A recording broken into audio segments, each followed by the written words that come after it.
You are now tuned in to the Storm Tracker Podcast. All right, it's the Storm Tracker Podcast. I'm Marcus Benjamin here with Frank Tucker and Gio Million here representing for CanesCounty.com, part of the Rivals Network. Make sure you subscribe to us on YouTube, live from Canes County, at Canes County, and then also follow us on Instagram, Twitter, and Facebook. And fellas, it's the end of the season. Maybe a little bit faster than we anticipated here that the season would end. I didn't expect Miami not to make a bowl game. I know you guys didn't either.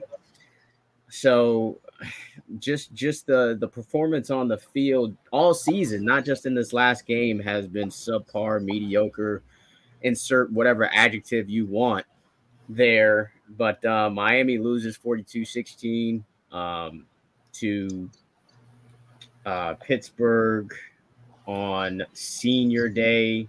And I think a lot of people want to know exactly like who's to blame for this terrible season. It could be a lot of people you kind of go with here. But I want to know, like, from you guys, who do you think is to blame for this abysmal season? Yeah, so I think obviously the biggest person that you could point to immediately is a lot of people or even fans would say, oh, Mario Cristobal made these hires. I don't think it's exactly just one person or one thing. I think it's a mixture of everything, just between bad evaluations from prior staffs, lack of development, culture, but also I think it's a mixture of the coaching too. I think Mario Cristobal brought in a lot of big name hires that didn't exactly mesh well. There wasn't really much cohesiveness. It always seemed like the offensive coaching staff just was never on the same page this year. It was quite a mess this year. Frank, your thoughts? Yeah, can I say everybody? It starts with athletic training staff, right? How many injuries do we have this season? That falls on them, right? I don't think we've ever seen it this bad at Miami, right? In regards to that many injuries on every level of the team. Then it starts with Mario, right? You're Mr. Culture, right? And obviously we love Mario. We think he's going to turn this around, but why is the culture not implemented before the start of the season? You've been here for a pretty extended period of time, right? This has been since December, right? You had a whole spring with this team. It's not like it was a bunch of kids that came in the summer. You had one kid in Colby Young that came in late, right? Like these kids should have been prepared to compete in a weak ACC, right? Like the whole thing on kids not buying in, that's a terrible excuse because Sonny Dykes was able to do it at TCU.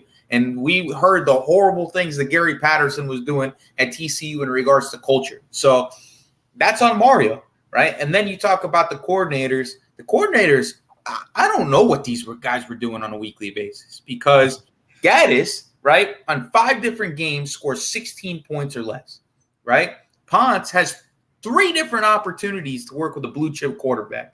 Each time he does it, the guy either looks unready as TBD through the first 4 weeks of the year, or Garcia looks unconfident, something that we couldn't even have imagined to happen when he came to Miami as that gunslinger mentality type player. And then Jakari Brown, who's an athletic freak, who at times was maybe the best quarterback in the state of Georgia at Lowndes, looked like he just wasn't ready to play football at the University of Miami, except for maybe the Georgia Tech game. So and then you talk about Steele. Steele, 5 different times the team scored 40 points, right? The strength of this team was the defense, especially the defensive line. The amount of transfers that were brought in. You have the high-level talent at defensive back. They talked about DJ Ivey being DJ Ivey for the first time in his 17 years at the University of Miami, right? Like, it falls on everybody. Every level of this program has failed this season. Yeah. I gotta – sorry about that, Marcus. I gotta agree with the point that Frank made. Like, look, I'm not going to get into coach bashing too much, but I love the energy, Frank, and I think you're right in a lot of points. The other thing I was going to say was just in regards to just the whole coordinators and everything.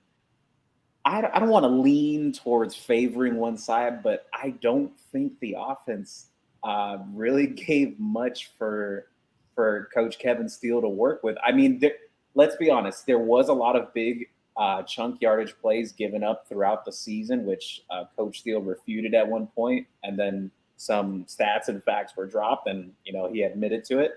But Miami's offense was very stagnant. There was no progression throughout the year. I think it was mostly regression from game 1 to game 12. Just throughout the year, it seemed like they just got worse and worse.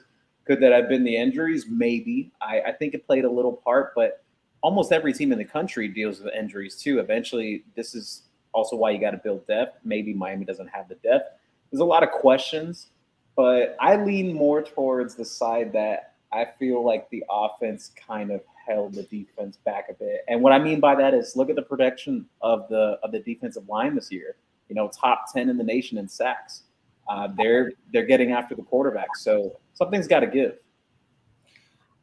I got a question for you guys, though.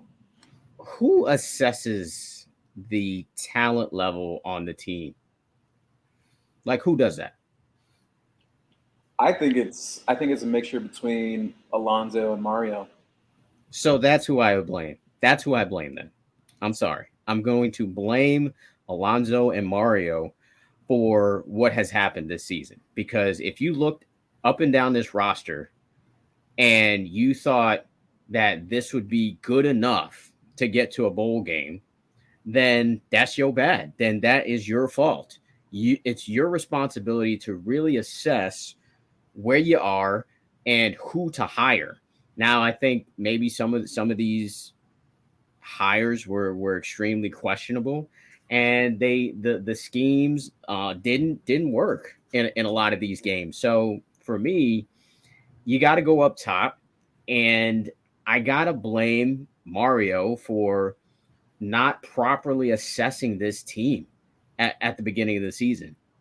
Because if he did, then you wouldn't be in a situation where you're crying basically about the depth on the team, and also crying about basically just there not being enough talent on the team. This is not something that you saw before the season started. And now, and then when attrition happens, naturally, as football, obviously you're going to have some injuries. I felt like there was a lot of blame from the coaches, just kind of blaming the previous staff based on the talent acquisitions.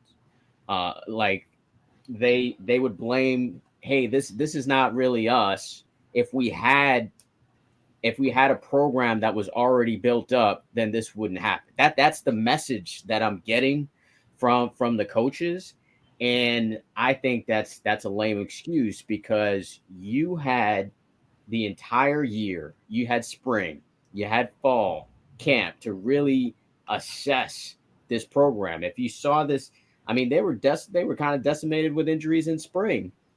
So at that point, I think you really have to see who else you could have brought in to this program, or figure out some kind of scheme to do more with less.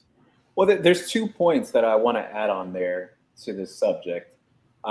Number one, with Mario Cristobal, I think one of the other mistakes that he made in the offseason, and we saw this at other programs. Look at Brian Kelly over at LSU.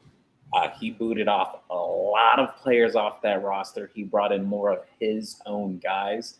I think Mario Cristobal kind of went into this season thinking, that, like, look, let's be honest. On paper only, because the results show what happened this year. But on paper, do we think Miami is a 5-win talent team? I'm asking you, Marcus and Frank. I think that based on how they utilize the talent, absolutely. All right. How many times did we question the personnel decisions, especially offensively, right? I mean, Colby Young, why are we waiting till midseason for Colby Young to get on the field? Because it's obvious that the other receivers ain't know the plays like that anyways. It's not like if you want to talk semantics and say that the other guys were doing the right things in practice, if they were doing everything right in practice, why did it not translate to the game at all, right? Like after Texas A&M, I think there should have been a moment of self-reflection for everybody in the program to be like, we don't have the receiver talent right now. Why don't we use the 6'6" freak of nature on the outside a little bit earlier than expected? And if you look at the defensive side of the ball, it's the same thing with Wesley. Wesley ended up being the best linebacker on the team this year. And I get it. You don't want to rush a freshman onto the field, but we're pushing Caleb Johnson out there for a large portion of snaps. And this guy can't even get outside the tackle box, it seems, time to time, right? Like I question why we have guys in the field that we say we don't have enough talent, but we're keeping the same guys in. There's 85 scholarship players on this roster.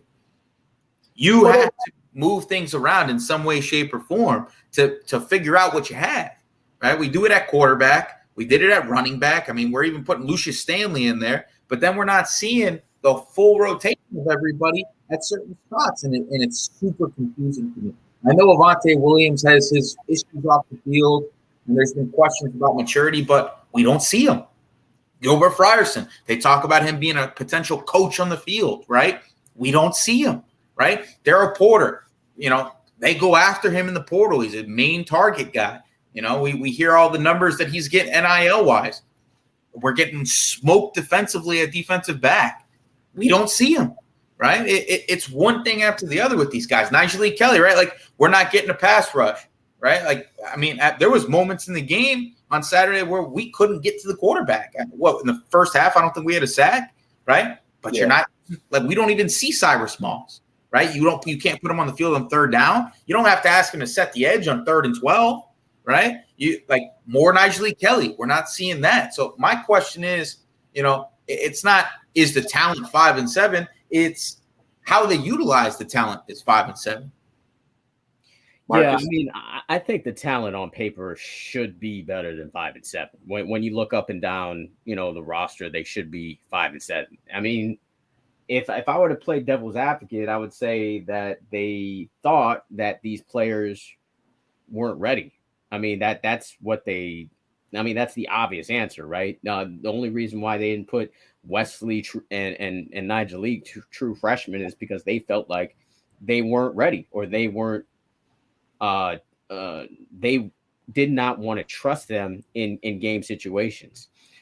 The other thing I wanted to say, though, is that after that Texas A&M game, the response from the coaches was more like, "Oh, we were almost there. We almost had that game." So there wasn't a moment of truth for them to realize, okay, this talent that is on this team is not good enough. They feel like, okay, if we coach these guys up, they are going to, win football games. And I don't think it really hit them until that Middle Tennessee State game, that this team is just not talented enough.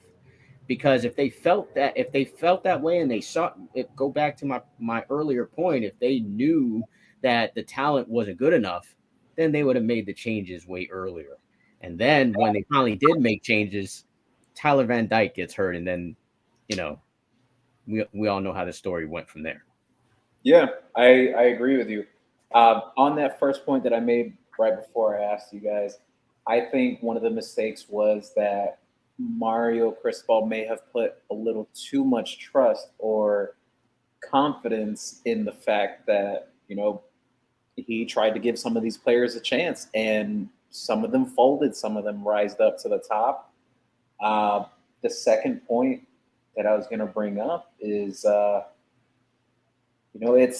it's definitely tough to see this outcome this year. And I agree with you guys that, when you see a season fall apart like this, you have to point at the head coach first. The head coach, like Mario Cristobal says after every presser, he says, "It falls on me. It's my responsibility to get this right." So, speaking about the culture that Mario is trying to bring into Miami, the comments from Cameron Kinchins last night, Marcus.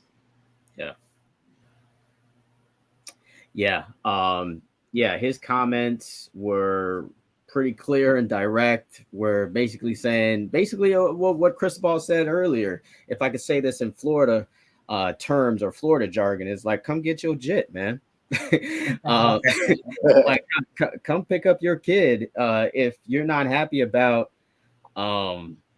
playing time. And I think that's basically kind of what Cam Kinchins said, in the locker room at the end of this game. If you're not happy with how things are going or where this program is going or your playing time or whatever, then, don't let the door hit you, where the good Lord split you, so you could just, and in this era of college football, fortunately for them, they do have that option and they can play right away nowadays. So there's going to be a lot of changes this off season. We already know next couple weeks or so we're going to see a lot of changes when it comes to recruiting, and we're expecting a recruit to be committing this week, and we're expecting a lot of players to be transferring this week. We also are expecting firings to happen this week. But those comments in particular, to me, coming from a true sophomore, really kind of embodies where this program has been these past couple of years. Because if you have a sophomore kind of stepping up and saying something and being a leader, it tells me there weren't any real leaders on this team to begin with. And I think Cam Kinchins now feels that way because he's been playing so well, and now these other players are looking up to him. But as far as all of the other older players on the team, it really kind of says a lot to me about, who the true leaders are on the team. I agree with you. It's a cause for concern. Why is one of your leaders on this team an underclassman? I mean, and it doesn't surprise me knowing Cam since he was in high school playing at Miami Northwestern, but it is a cause for concern. Why are the upperclassmen, the seniors, the juniors, the guys that have been here for years not stepping up, not holding guys accountable in the locker room? Why does it take an underclassman to do that? And, maybe it could akin back to, when Butch Davis had first arrived, those first couple of years when he had that freshman class come in '97. And, that was a rough year. Miami had a losing record that year, but they did have some underclassmen, some key pieces that you could see as, just glimmers of hope. I think some of those guys are like Cameron Kinchins, Wesley Basaint, even a Nigel Kelly, young guys like that are very promising, that have put up some good performances. So is everything totally bad? No, I wouldn't say, but I agree with Cameron Kinchins' statement that he said in the locker room, if you're not on board, then just leave.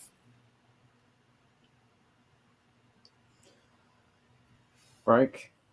I mean, I tried getting it out of Cam Kinchins when I asked him. I know you did, man. You pried, bro. I pried. He wouldn't give it to me. I was trying to ask him why the South Florida kids are not living up to the billing right now. And I feel like all three of us here, like, we're South Florida guys. We love the South Florida recruits, and we think that should be the bedrock of this football team. But, in the past, it was like Willis McGahee, it was Devin Hester, it was one Roscoe Parrott, it was one guy after the other from South Florida that stepped up and ended up being a dude for this team as a leader, the Sean Taylors of the world, right? Like, every guy that was like an impact player, the Antrell Rolls, they were all South Florida guys. And we don't see that South Florida confidence from this team right now, except for like guys like Cam Kinchins, right? Like, even James Williams, like, where are you at as a leader, man? Right? Like, we need you. Like, at American Heritage, you were a dude, right? At Western High School, you were a dude. Leonard Taylor, you have Palmetto. Like, these are all guys that come from winning programs, right? Like, these aren't kids that came from, West Broward and Cooper City or, South Miami. Like, these are all guys that came from prominent programs.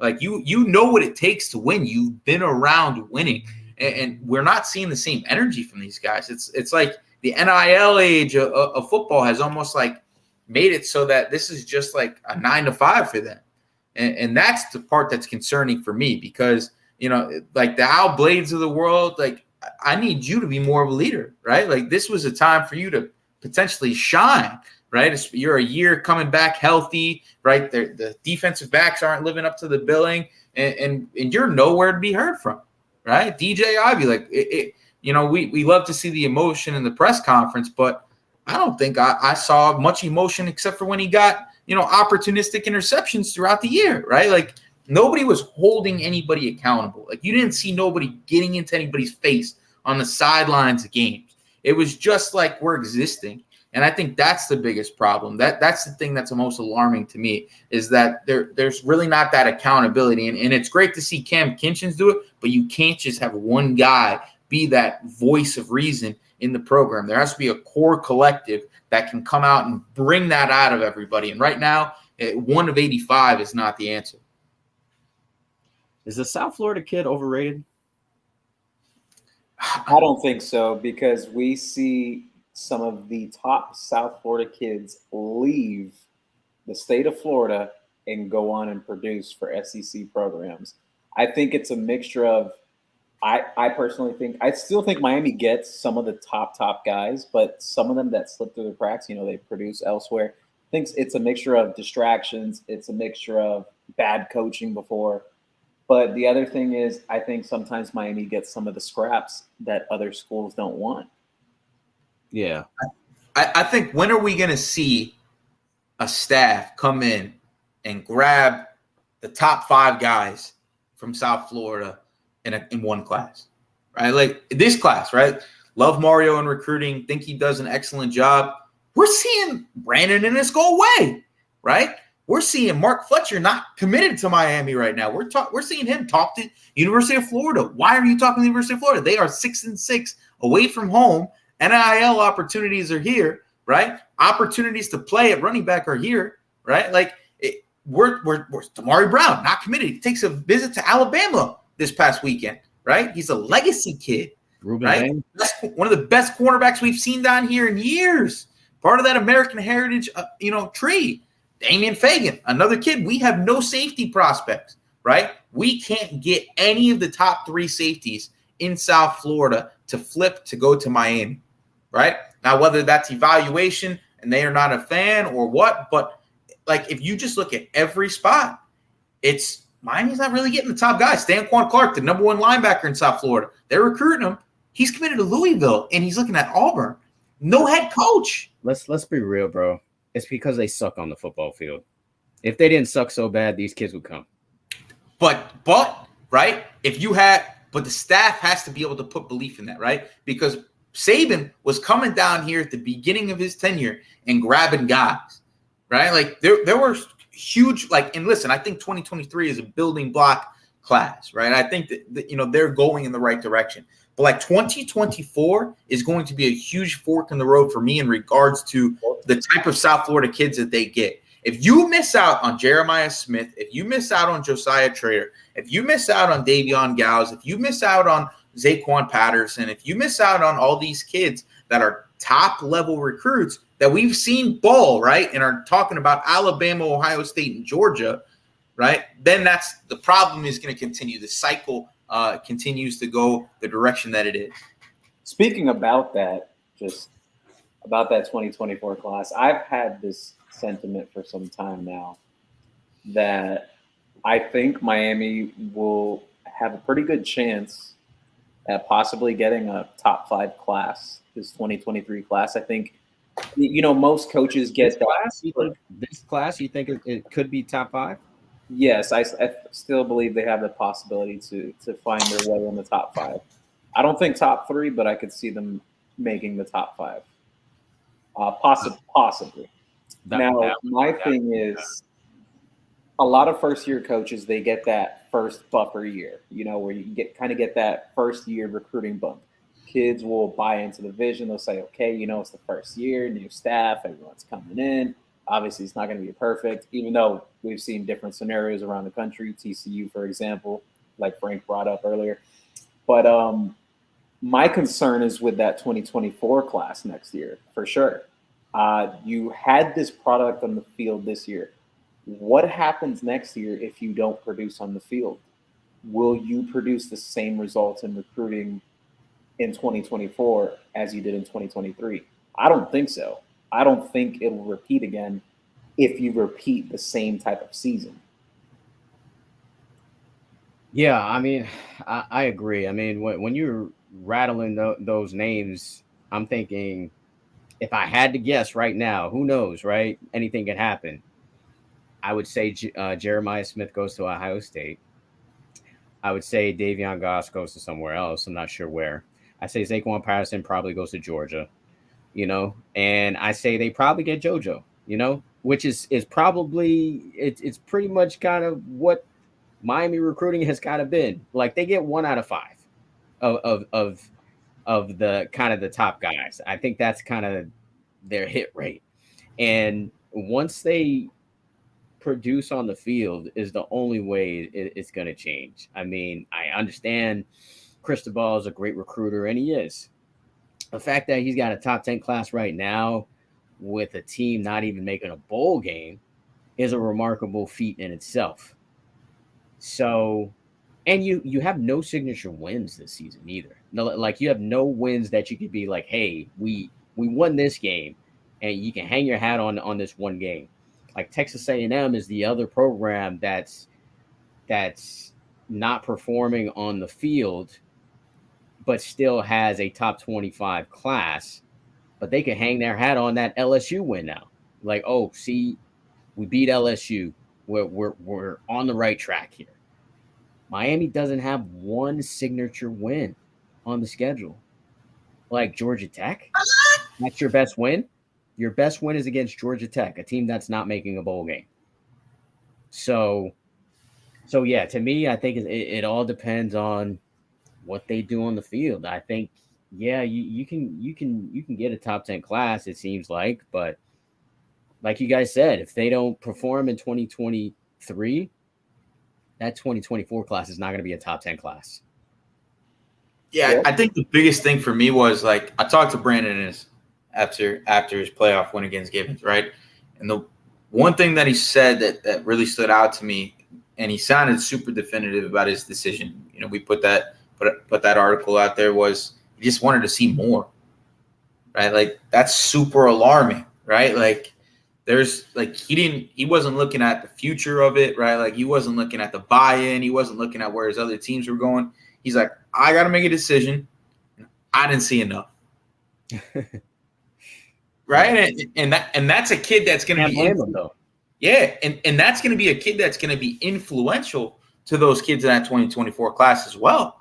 Right. Because South Florida Express has a strong hold on the best kids in the class. Right. And if you're kids that if you're big bros, the guys you look up to, right. Or we're saying, Miami, they can't even beat Pitt, right? They can't beat Tennessee State. They can't beat, they're struggling with Virginia.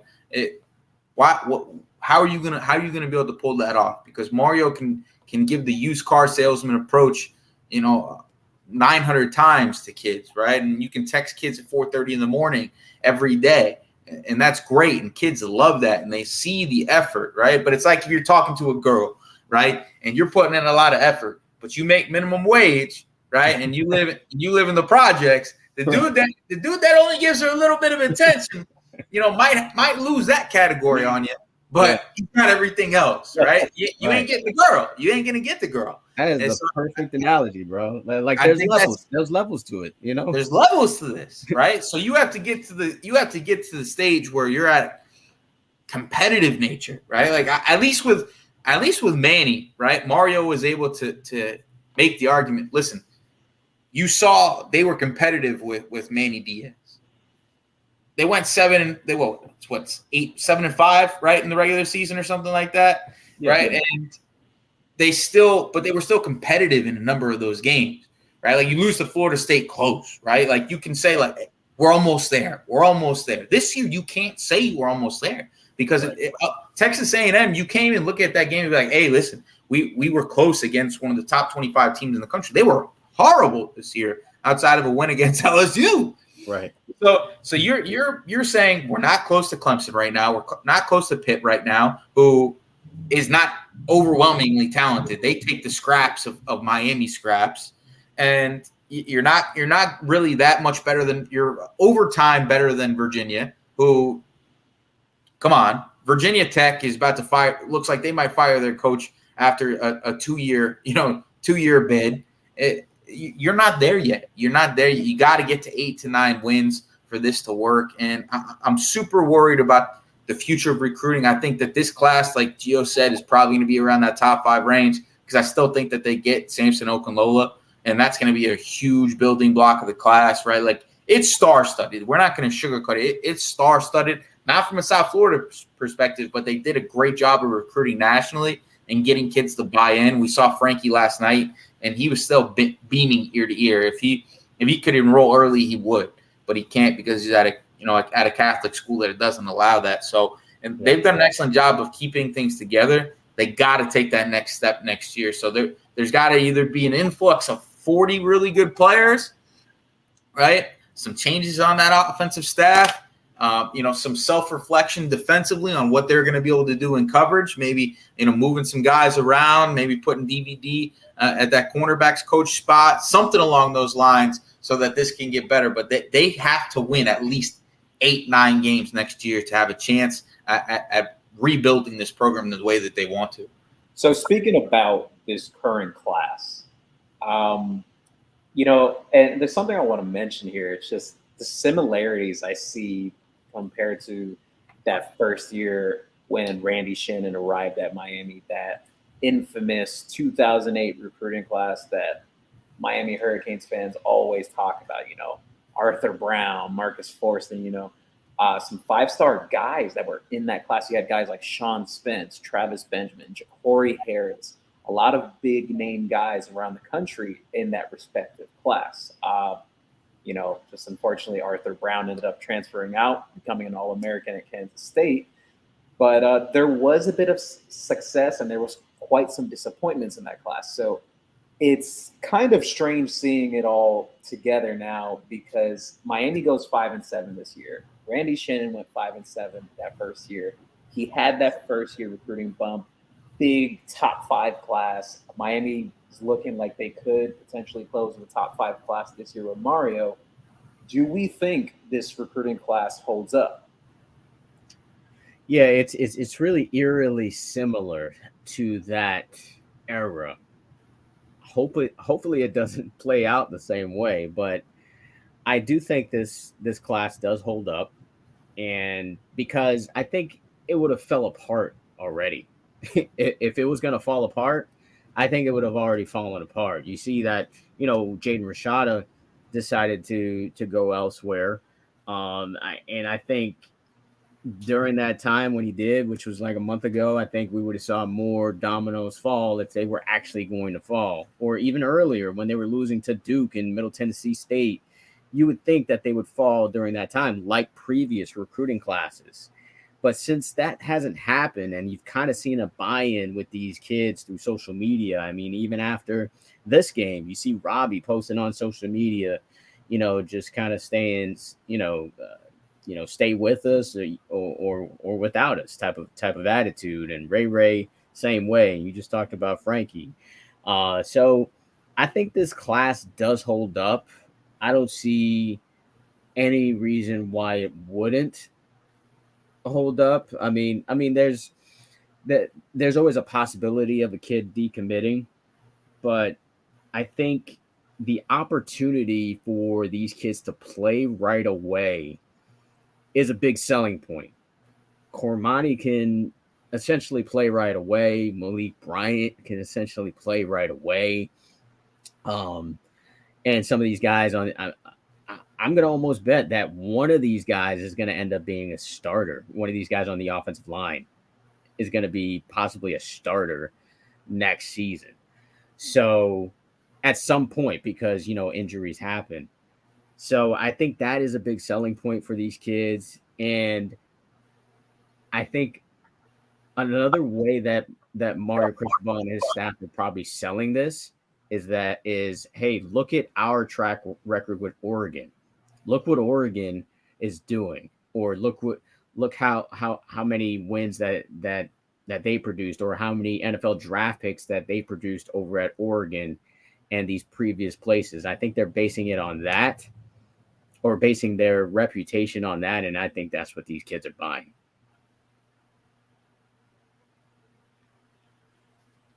Gio, you got anything on that? You want me to touch on it? Yeah, no. I'll touch on it, and then you go, Frank. But I think the class sticks together. Just speaking with these kids, Frank's spoken with the kids. Marcus, you've spoken with them too. We've all spoken with them, and just speaking with Miami staffers and some of the recruiting staff as well. It seems like the rest of this class is going to stick. They're bought in. They believe that they are the solution. They're very confident in that. A couple of standout guys just from speaking with them, Raul Aguirre and Ray Joseph. Those two really stand out. Well, even Francis Malgoa. Those three stand out as guys that could potentially come right in and try to make an impact in the locker room, trying to change the culture. I don't foresee any decommitment. Could there potentially be one? Like Marcus said, yeah, there's always a possibility, but the chances are very low off of what I know right now.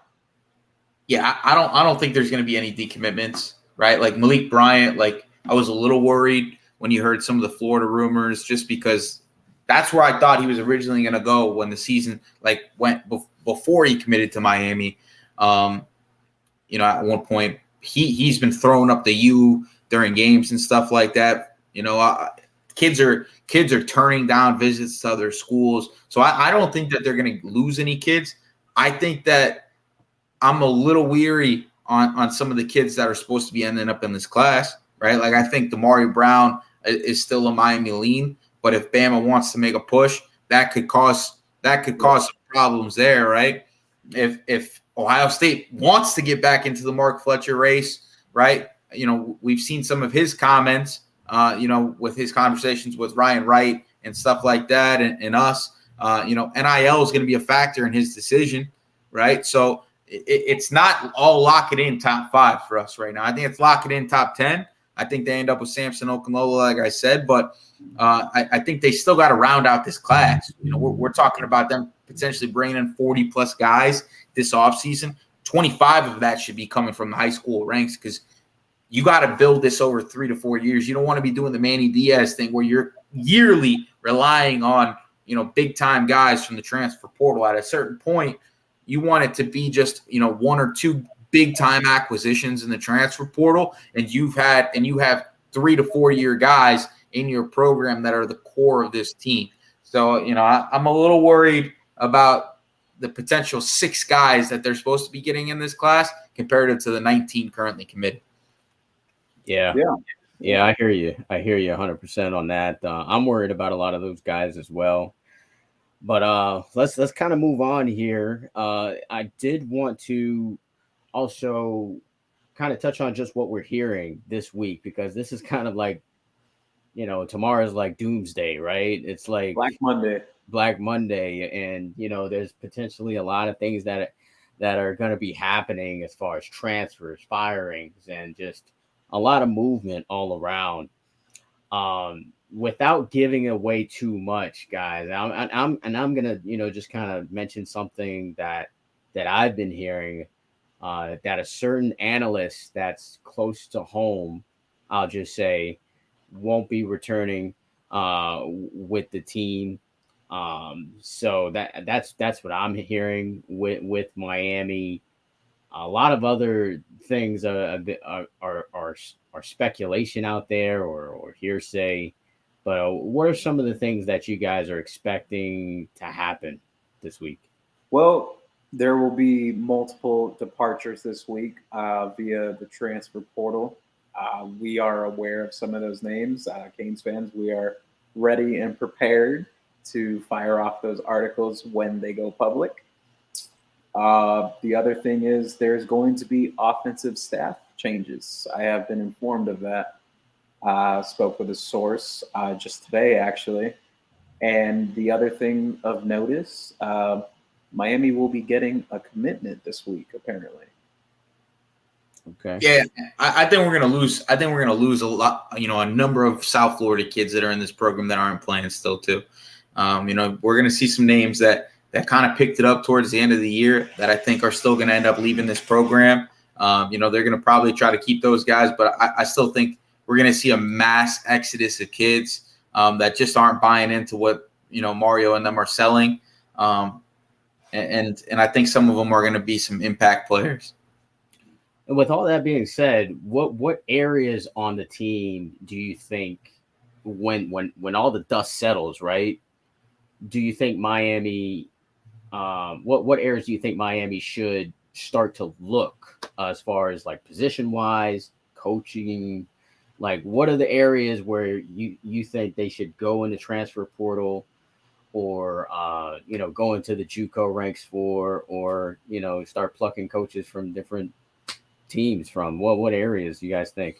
So in regards to player acquisition, I think that obviously they're already doing evaluations at receiver in the transfer portal with Andrew Armstrong. I think that's going to pick up more and more because the Deshaun Lyons news seems to have died off a little bit, right? Like the noise there after his visit to Washington. I wouldn't be surprised to see him stay on the West Coast.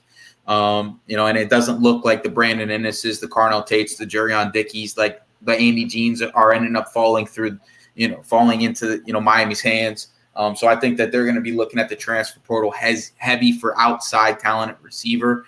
I think that at linebacker, they're going to be looking at some guys. I know they're bringing in 3 kids, but no Caleb Johnson, right? We could potentially see some guys transfer from that position. Wayman Steed is now gone. You're going to need some guys to fill some snaps, even with Wesley taking a step forward. Just because, Bobby Washington, freak athlete. Is he going to be ready to play right away? I don't think so. Malik Bryant, there's still going to be a little bit of a transition to him playing a total off-ball linebacker type role. He's super athletic. He's done a hell of a job this year really adjusting to not being an edge guy like he was at IMG and Jones the first time around. But they're going to need to bring in some veteran talent with some athletic traits at the linebacker position, or James Williams is going to have to move into the box because there's going to have to be some things that have to happen on that second level for this defense to be successful and not allow 40 points 5 different times next season. And I also think that they're going to be looking at cornerback really heavy. Tyreek Stevenson had an okay year, but you can't have the ups and downs like you did this year. It doesn't seem like they trust Daryl Porter enough. Everything we hear is there's too many missed assignments in practice and things of that nature. So I'm a little worried on that progression with Daryl Porter. And I don't think that the Kamari Rogers of the world are going to be staying in this program. So I think that they're going to go look for a number of guys at cornerback. I know you got Cormani McLean. You're going after Damari Brown. Antoine Jackson's going to be a 16-year-old freshman. We cannot even talk about him playing at the University of Miami as a freshman. He's still supposed to be a young high school senior. So let's not put a round peg into a small hole. He's going to be a redshirt kid in the weight room on a daily basis, just learning next season. And Robert Stafford is still a transitioned receiver that just played his full season at cornerback, did an incredible job, looked really good. But the playing at Ugali, right, losing in the first round of the playoffs as a cornerback against suburban competition is going to be different than playing in the ACC where we know that there is receiving talent, to come at you. So I think the 3 positions they're going to be going after heavy in the transfer portal is going to be receiver, linebacker, and cornerback. Yeah, I'll jump in here. I think you'll see Miami take a look at quarterbacks in the transfer portal. There will be a departure from the room. That's a given. At running back, there's going to be another transfer from what I have been told. Miami's going to attack the transfer portal and the high school ranks at running back. Miami's willing to take up to 2 running backs in the high school class At receiver, Miami's open to taking 3 to 4 high school guys. They have 2 guys committed right now, All-Americans and Robbie Washington and Ray Joseph Jr. Obviously, a lot of steam has died down between the Tayshawn Lyons recruitment, Brandon Ennis.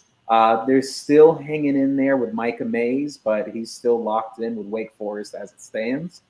Obviously, as Frank mentioned before, transfer portal guys, Andrew Armstrong, Grant Duvos.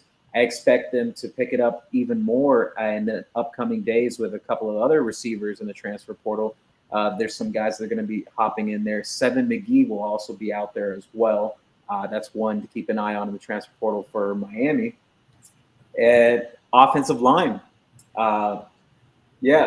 Miami's got their 5 guys right now, and they're mainly just focused on bringing in Samson Okunlola. But I expect Miami to attack that as well, just trying to build depth there. You saw this season all the injuries that happened on that offensive line, how depleted that unit was. I think Miami really wants to fortify that for next year, and not to try not to run into that same type of issue again.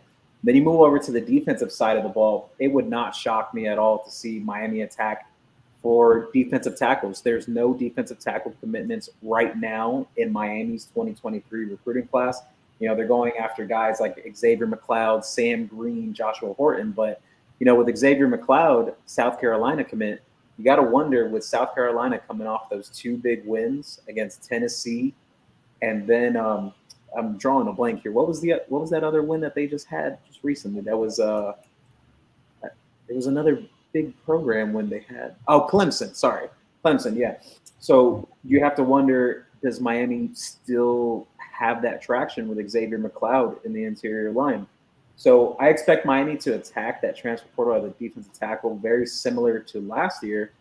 Look at how many guys they brought in: Daryl Jackson, Jacob Lickenstein, Antonio Moultrie, even Akeem Mesidor, who he kind of jumps in there at times on the interior line as well, just being moved around as a chess piece. Linebacker, there's going to be 2 departures from the room that I'm aware of.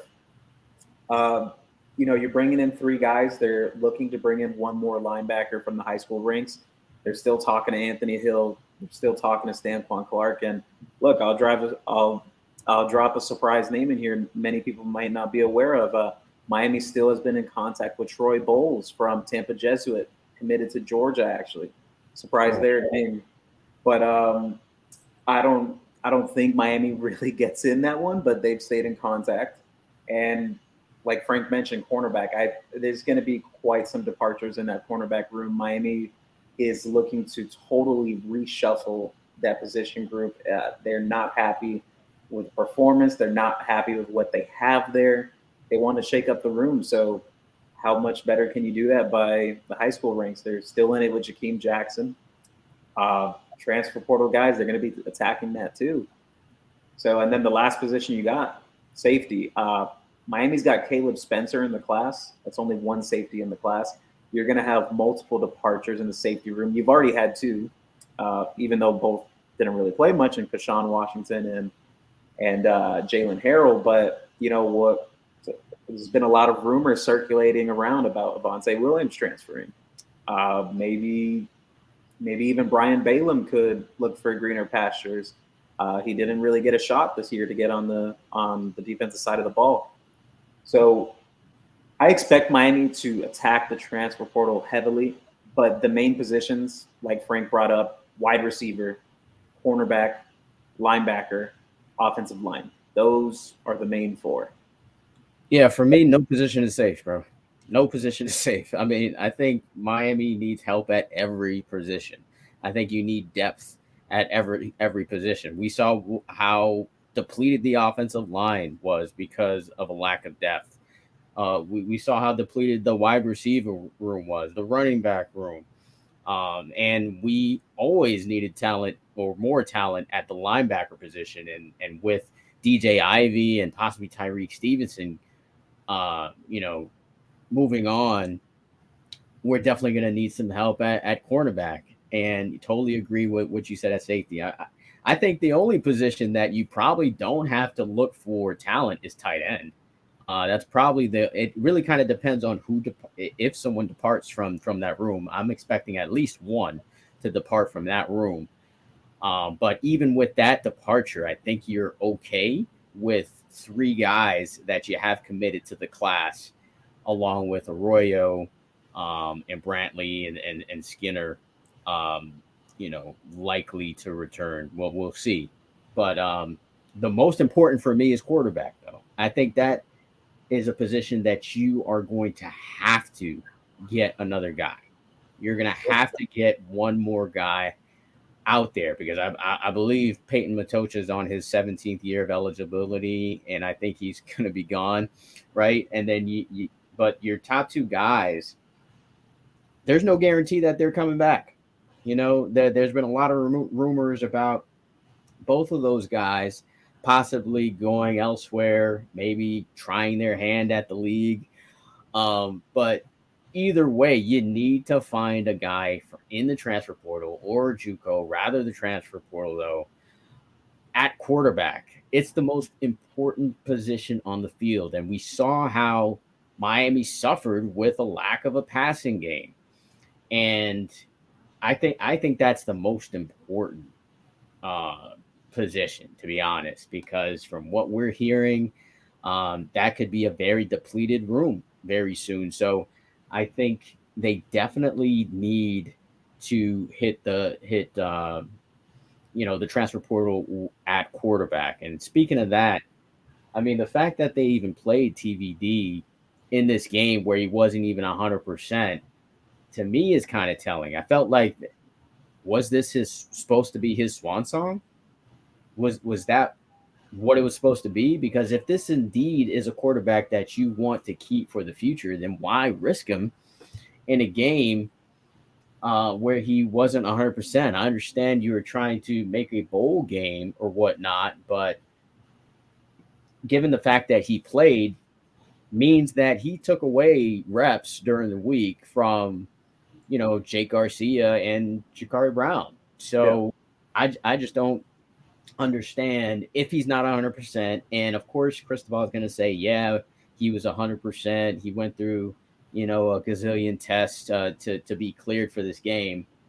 But I'm not buying it because it's the same situation that happened with the Florida State game. He played for one series and he was out. I mean, the exact same situation. So I don't understand why they played them. And I'm reading between the lines there with that whole quarterback situation. And TVD's got a decision to make. And it's going to be very interesting what he decides, if he indeed decides to come back to Miami. Either way, though, like I said, Miami needs to find another quarterback to add to this roster. I totally agree. I think, it's great to have Emory Williams. He's going to be a project early on. He's coming from a 3-7 program at Milton. He's got the arm talent to be successful, but so did Peyton Matocha, and so did guys, that just never really lived up to their Division I potential at Miami prior. So I think, the transfer portal, especially with someone that has some athletic traits, is going to have to be a target, right? Yeah. Like you're going to have to, right? Like if a Malik Murphy or somebody like that goes into the portal, you might have to, kick the tires because, we love Tyler Van Dyke and we love Jake Garcia, but we see how limited this offense gets when the quarterback isn't able to do anything with his legs. And Garcia, a lot more mobile than TVD, but still there's just something missing there in the offense. The modern age of college football requires you to be able to have another guy with the ball in his hands that can change, what the defense does. And I think that was one of the things that was missing with Miami this year. Jakari Brown just wasn't good enough as a passer to really threaten you, vertically. And then just, our other guys just couldn't do anything on the ground. So I think to round out this offense with what Gaddis ideally wants to do on the ground, they're going to have to go get a more athletic quarterback. Yeah, I agree with that point. Makes sense considering what you have on the roster. Neither TVD, Jake, or even Emery coming in. Neither of those guys are a true dual threat quarterback. Do some of them have the capability to get out of the pocket and try to create something with their legs? Yes, but not at the same rate as a Jakari Brown. So you got to have some diversity in that quarterback room. The other talking point I want to bring up, though, and this is a good one because there is a certain Miami staffer / legend that brought this up. Star ratings. How accurate are they? I'll let Marcus start off with this. Yeah, I mean, I kind of touched on this earlier, but I don't feel like these ratings are very accurate. And just so everyone knows, and people might be listening like, oh, you guys are the Rivals guys, and you guys are talking about ratings. Like, yeah and no. We have some influence, but we just have just that. It's just some influence. We don't have the final say. We're not adding stars for kids. If we did, it would be. Let's just say it would probably be a little bit more on point than what it is right now. But yeah, I think too many guys are rated as 5 stars. That's just my opinion. I think a 5-star guy should be almost a can't miss NFL player to me. And I think a lot of 5-star players are questionable if they can make it to the league, be productive, that type of player. So I think a lot of guys down here in South Florida are overrated, and I do believe like a lot of guys are also underrated. Yeah. So yeah, the ratings aren't an exact science, but based on the roster of Miami, I feel like a lot of the guys who were rated high shouldn't have been rated as high as they are. I'm not going to say which players those are, but I do believe a lot of those players that are on the Miami football team have been rated too high, and the expectations for them are too high as well. I don't even know if it was that they were too high. I think that sometimes these staffs rely too much on those high school evaluations and a kid being a 4-star kid, because there's work that goes into that, right? Like all this is great, right? Rankings are great.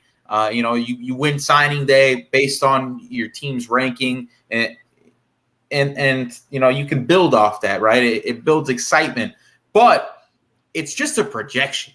It's really just a projection to the next level, right? Like if it was up to me, Ruben Bain's a 5-star player, right? Brandon Innes, proven 5-star player, right? But we have questions about other kids, right? And it's just the nature of the beast. We're not at the end all be all, and honestly, our opinions might be wrong, right? I was wrong about Colby Young at the start of the year. You and I went back and forth on that. I was a Romello Brinson guy.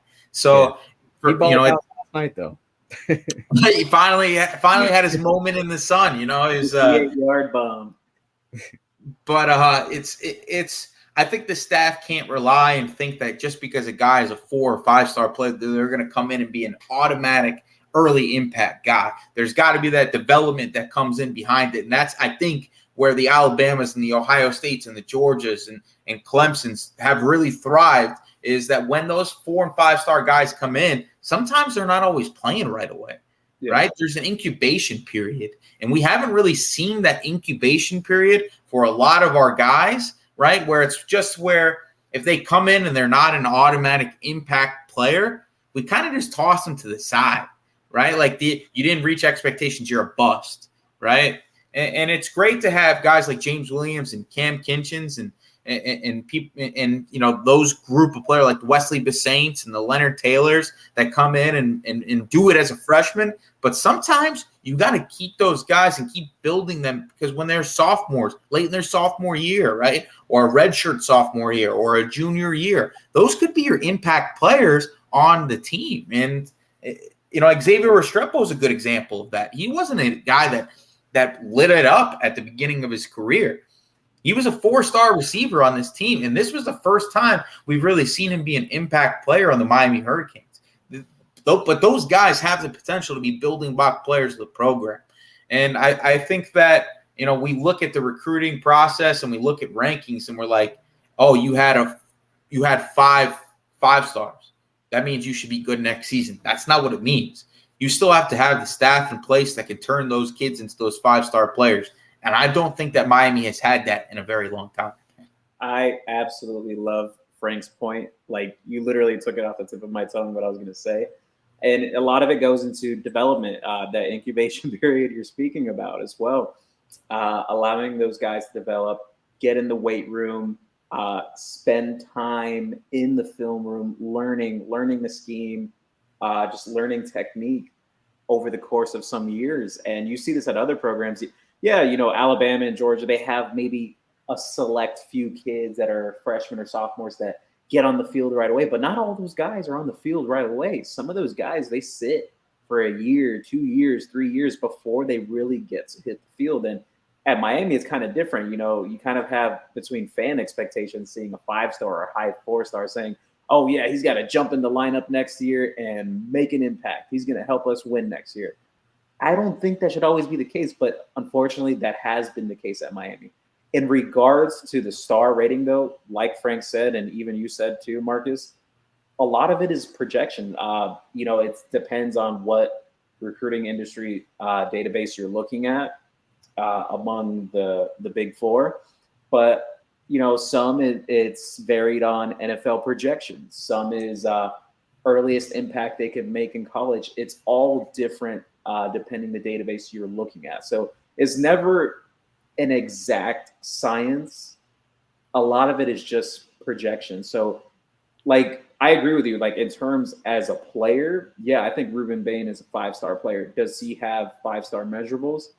No, maybe not. But I think that's where it comes into play, that you can't measure the intangibles, the things that you can't measure, like just testing numbers or things like that. You can't, those are not really things that you could put a price on, I would say. Just as a football player, football IQ, understanding the game. Those are things that I don't think gets put enough into these evaluations. That's a really good point, because nobody's really, I don't think football acumen or what kind of grades they're making or what kind of, what is kind of put in, which doesn't make a lot of sense, is like, for example, like Arch Manning, he's basically rated as high as he is because of his name, I think, in my opinion. I agree, actually. But yeah, those ratings are strictly based upon what you see on tape, and if you've seen them live. That's the other part of it too. Like a lot of these ratings are based on their highlights, but they're not seeing the lowlights. Yep. I think that was the case for Shamar Stewart. I mean, Frank and I, and then our guy from Streeter, we were talking about this last night after the game. Shamar Stewart, when you put on his highlight film, it looks amazing. But when you watch him in a game, you're like, where is he? And he's hard to miss because he's a huge guy, but he's one of those guys that was rated as a 5-star guy that I don't think was necessarily a 5-star type of player. Definitely a 4-star, definitely could probably be drafted to the NFL if he develops, but on the field, you just didn't see it, but you saw it on the highlight tape. So yeah, there's a lot of things that kind of go into that as far as projections and ratings. But to kind of wrap up this podcast, which, we kind of touched on a lot of great things here, but early prediction for next season. I mean, I know it's early, we're going to have one of those way too early projections here because the season just ended. I mean, potentially don't even know who the quarterback will be, or maybe even a lot of these coaches, which ones will return. But how do you think 2023 is going to play out if we didn't make a bowl game in 2022? 8-4. If Miami doesn't reach 8 wins next year, I think it's a disappointment. I think you would like to see improvement from this season. I think a lot of fans or just even viewers or even us among the media would like to see less blowouts, more heart being put into the games by players or maybe even among coaches. Too many blowouts in this 2022 season. It's very, very disheartening for any Canes fan to watch this season. Yeah, I'm gonna go 8-4 too. Obviously, no bold projection for me, just because I don't know what's gonna happen. But I think if TBD ends up staying, if he's able to lead the program next year and they're able to make some necessary staff changes, that could get up to 10. But I think you got to temper expectations and go like 8-4 right now. Yeah, book it. It's going to be an 8-4 season because that's what I'm thinking too. Because they won 5 games, right? And that North Carolina game, I think they win that type of game next season. So that's 6 wins, right? And I think they don't lose to a Middle Tennessee State next season because they'll be more mentally prepared. So that's 7, right? And then the other game for me, I think that kind of fell by the wayside was that Texas A&M game. I think that's a game that they could have definitely won if they would have, a couple of plays would have bounced their way. So that's 8, and that's where I think it stops. All these other games against Florida State, Clemson, Duke, I could see them losing those type of games. Pitt, I could see them losing those type of games again next season because it's going to be another year of assimilation of talent that are trying to kind of figure it out. But I think 1 year into it generates to a few more wins. Before we close this out, last talking point here I want to bring up. Do you think the 2007 team that went 5-7, the first year under Randy Shannon, would beat this team this year? That 2017 was pretty good, man. Like Greg Cooper, my guy, was on that team, and Javaris James. I think Calais Campbell was on this team. Yeah. Kenny Phillips, our guy Kenny Phillips, and Colin McCarthy, one of my favorite linebackers ever to play at the U, was on that team as well. And all those players I named are better than any player on the current Miami team. so yeah, I'm taking 07. I'm taking 07 too. I think there was more talent then. I just think there was more of an attitude on that team, and I think that this team might get punked by them. Honestly, it's pretty much how I would look at it, and it's pretty tough to say, but there were some good players. Alan Bailey, right? Like Greg Cooper. Greg Cooper was one of my favorite players, and that was young Greg Cooper, I think, too. So overall, it was probably a more talented team at the top than this one right now. But I don't know, man. I got a bad taste in my mouth with this current Hurricanes team, and the 10 games or the 10 different performances offensively and defensively that we could talk about. 5 games of allowing over 40 points, 5 games of 16 or less points. I think that's just that perfect way to wrap up my thoughts on what this team could do against any Hurricanes team in the past, really. Yeah, I have to agree with you guys. I'll go with that 2007 team. There was some issues on that roster, but I think there was more top tier talent on that team compared to this 2022 team from Miami. Yeah, and you had the schedule pulled up, or was Miami blown out? Besides the one game that we're not even going to mention, the last game in the Orange Bowl. Besides that game, were they even blown out? Yeah, they were, but they played more ranked teams then too. Okay. Yeah, Miami played more tough teams that year. Their losses that season was an Oklahoma team that was one of the best teams in the country that year, a top 10 team. They lost to a North Carolina team barely. They lost to Georgia Tech. They lost to North Carolina State. That North Carolina State game, there was a play that happened. I'm not sure if it was that year or the year prior. I might be thinking wrong, but there was an interception by Brandon Merriweather that was incorrectly called back. And like it was never, well, back then there wasn't really like a challenge or anything for that, that Miami should have gotten the ball back and won that game. But I do recall watching that season, very young at the time. I was in middle school. Miami lost like 2 games that year off of just fumbling punt returns. Like they literally just gave the game away in the fourth quarter. Yeah. All right. So 07, better than 22. All right. So I guess that's going to wrap it up for the Storm Tracker podcast. Remember to subscribe to us on YouTube, follow us on Instagram and Twitter and Facebook as well. Most importantly, subscribe to the website, CanesCounty.com, for exclusive information. Until the next episode.